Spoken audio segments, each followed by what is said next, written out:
সাক্ষী হাজির না হওয়ায় পেছাল আবু সাঈদ হত্যা মামলার সাক্ষ্য গ্রহণ। জুলাই গণ অভ্যুত্থানে শহীদ আবু সাঈদ হত্যা মামলায় সাক্ষ্য গ্রহণের তারিখ পিছিয়েছে। মঙ্গলবার ৪ নভেম্বর আন্তর্জাতিক অপরাধ ট্রাইব্যুনাল নতুন করে আগামী ১০ নভেম্বর দিন ধার্য করেছে। প্রসিকিউশনের সময় চাওয়ার আবেদন মঞ্জুর করে আদালত এ আদেশ দেন। প্রসিকিউশনের পক্ষে মামলাটি পরিচালনা করছেন মইনুল করিম।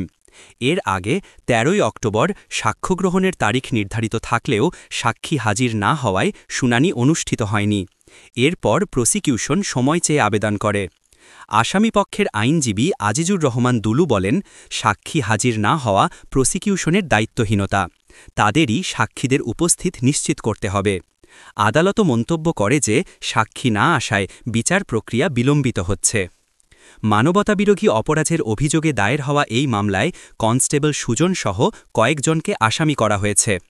২০২৪ সালে আওয়ামী লীগ সরকারের সময়ে বৈষম্যবিরোধী ছাত্র আন্দোলনের সময় পুলিশের গুলিতে নিহত হন রংপুরের শিক্ষার্থী আবু সাঈদ।